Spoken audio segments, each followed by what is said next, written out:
واسما جانه شیرین قنج مزانه جوان یا امر من کشت دل من که زبستانه یوسو یکی حیوان داره اول بشم ملمه چاده امجی شوه دل به خوزای ما ایمج چاده خواه وگرد و مجگام نوین و فکر مسافر ما چه بین تا دنیا ها نش ما انسان ها عبادته همین مخلوقات همین حیوانات اللي بنرنه ده هی جواجه شوه دی هرچ گوری ریوی کلی ابجه بین مسافر ما مجه جدرانه که امجه به کدوده چون هاتین مجه هر که حقیقت چی الودنه ده یه هوا چیه و مش مامه هج به دست بکه میگم مامه هج که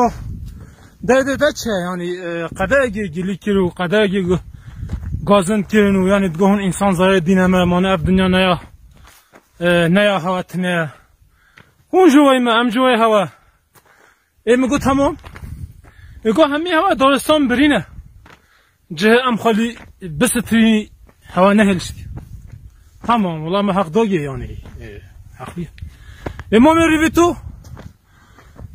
مامه ریوی جی کزا مامه ریوی جی گوتا داره گفناره نهلش یش مره ام جد دیده خواه بستری زبستان هم خواه بکی دیده وشی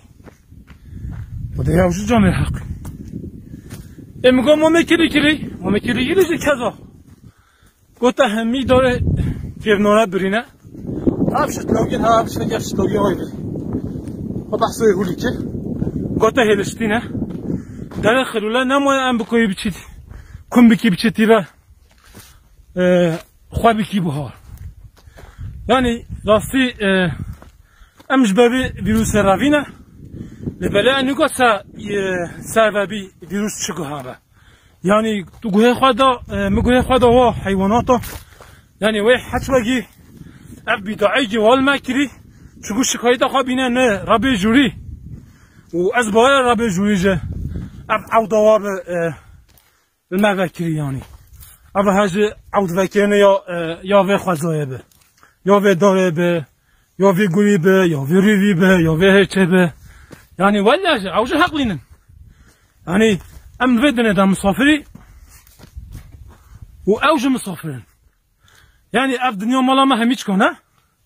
ام ته چند سال خود باز کی حقیمانی هم تزاره بدی و داره و حیوانه و حاصلگی و خوزای والله جامعه را ما میروی کتگه بردم شویدی ولی بله هیچه گوه خواه نداگه گوی گوه خواه نداگه آنی هم کپازا بیال دسته واده آنی جبه چنده شخواه اف دمجگه بوره لعم بدل آدینه و بله شاید اف دم ببوره اف فلاکت سمده بازو بیا به ویروسه و ام بگی خواه چیگه امان ها کس تدارا نبرن کس نه تدارا نشوتین کس نه تحیوانا نکوشن او حیوان جه حقیوی ها وی ما همی انسانا ویدنه دا بجی جیانا خدا باز بکر یعنی افجه حقیوی ام همی مسافری ام این و ام چی بلا ام بی وی مروفا وی با اخلاق ام بچینه سد رووانیا خواه نه ام بینه و یه پاش مره و به گازون دا بکن هلا و حیواناتی دیجه ام حقی و بخوینه ام دارا و ببری ام خوزا و بهنه بردینه و ام تعدایل و بکی حقی من نینه یعنی او جوی ما چونکه خدا تعالی دنیا نش متنه را چکیه ام همی پی کدو تازه ام پی کدو دجی یلکم ولی بجینه